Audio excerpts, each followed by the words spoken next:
Now, for the second part, I am going to presume that you're acquainted with Civilization 5, Beyond Earth, or Civilization 6. That you at least watched the videos or hopefully played the game, because otherwise it's not going to make much sense. So, Civilization is a turn-based game. As such, there isn't much action. There isn't any button mashing. Actually, you can play Civilization games with just one finger. You know, maybe two, if you want to use the right click. There isn't any action at all. It's like chess. You know, you can play chess by simply saying you want to move this piece from this tile to that tile on the board, and it's enough. The same is true with Civilization, I guess. I mean, it's more complex, it has more moves, but in reality you don't need anything but your left, you know, your right hand to play it. So there is no action.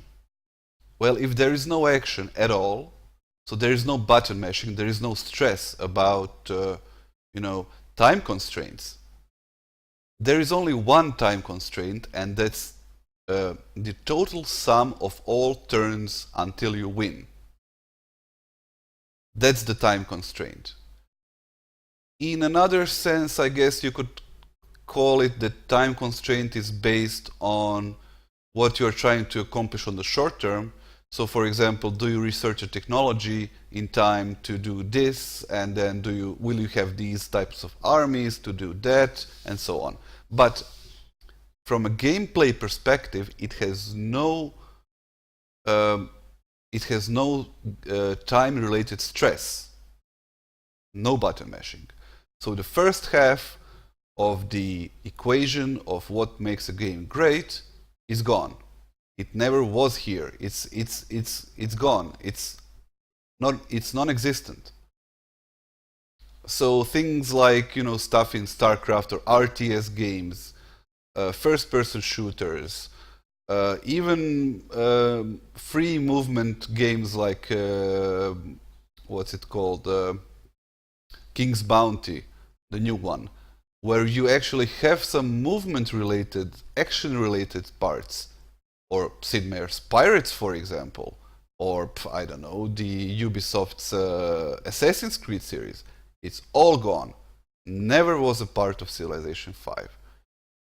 So this creates an additional challenge of creating a good game, because you cut out half of the possibilities that you had to create an interesting, engaging, constantly, interesting game. So you're stuck with the second part, which is decision making. Obviously, if you're creating a turn-based game without any action, the whole game has to be based on very interesting, engaging, nail-biting decision-making. That's what it should be all about. For example, a very good example from the same company, XCOM, the reboot. It's a turn-based game. You could play it with one hand, just clicking the buttons, but decisions you're making, some of them are notorious for being critical. You can lose the game. You can send your unit one room too far and you wipe your elite squad of units. You could launch the satellite one day too late because you, I don't know, were picking your nose and didn't pay attention.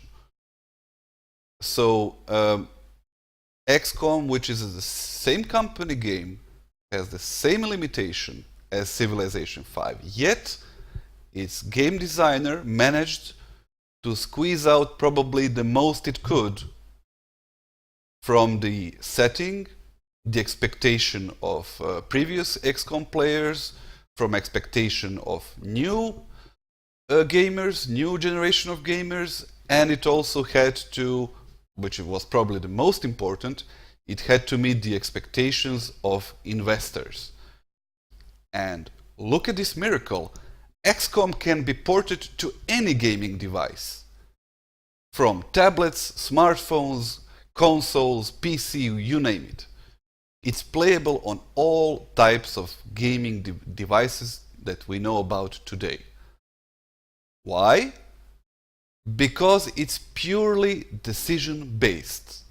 And decisions in XCOM are, most of them at least, are really engaging and challenging, and they have to be done, because if you don't do them, you're going to screw up, and you learn how to make the proper sets of decisions, decision sets or groups, and you combine all these and you get a really, really solid game.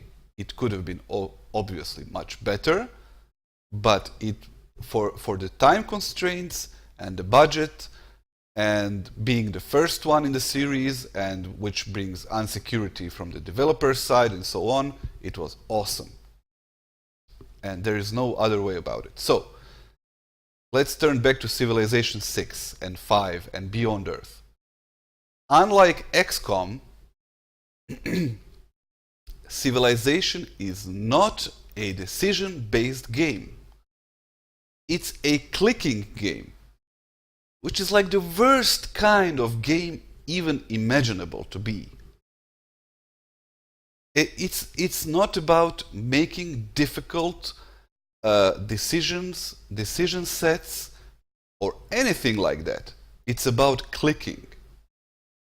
The decisions you're making are completely irrelevant on a turn-by-turn basis, and they all become extremely relevant at the end of the game. So in other words, what Civilization 5, from Civilization 5 onwards, what's going on? It's like taking a credit in a bank, a loan, in which the bank tells you, look, you can only pick up a loan that will last for 70 years. And you have no ability to take a shorter loan. And whatever you do in this life will affect the way you will be able to pay installments for this huge loan. You cannot try it out. You cannot, take a smaller loan because you don't need that much money. You cannot, try to pay it off at the half time, after 35 years. No. Whatever you do, whatever your, income, expenses, and so on, it will all be going into this long-ass loan, which will last forever. And this is how playing Civilization 5 feels. And this is not going to change in Civilization 6. Is that turns and the decisions you make during one turn are completely irrelevant.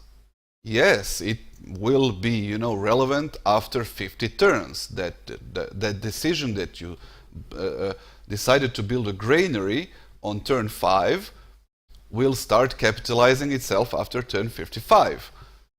The fact that you decided not to build 3 archers on turn 7 will capitalize itself maybe, I don't know, at turn 300, because you will be so much ahead in I don't know what, And this is bad game design, because instead of focusing, if you're already limiting players to play turn by turn, then these turns should be bloody interesting, Every turn something should happen, something important, something that will distinguish this turn from the next turn and the previous turn. If you are forcing a player to play a game for 200 turns, then of these, why are 250 irrelevant? And the 50 that are relevant are basically you attacking another big nation with a bunch of units, and you take care of every turn because you have to move 50 units every turn, and those turns take forever, and you feel, wow, these turns are so important. But the other 75% of turns is just a waste of your time, a waste of computing power, and there isn't any decision. For example, technology research. I can just click on the final technology in the technology tree and just let the game decide what to research next. I mean, it's not going to do the perfect job. I might end up with having some technologies I don't want to have in that moment, and maybe I will, be disappointed that it didn't decide to research that technology first.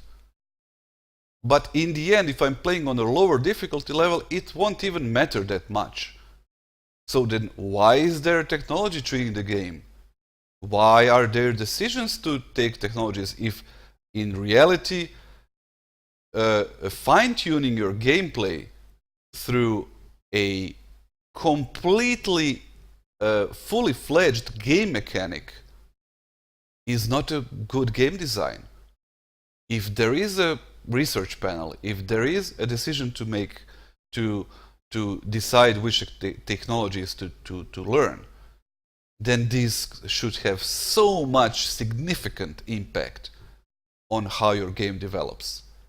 If not, you can just put them into the game like, flavor text. Oh, good job. After 2000 years, we discovered ironworking. And, because there wasn't any decision based around it that you needed ironworking, you just, okay, I just researched it. Okay, fine. The same is true with unit movement. 90% of moving units in this game is a complete waste of time. Either you move a unit from location A to B across the whole map, or you are engaged in a fight with someone. Now, the first part will take up the majority of your unit movement. Why? It's irrelevant. How is it relevant that I have to move 75 units from one continent to the other when they will fight for 5 turns and then the war will be over? How is that a good game mechanic?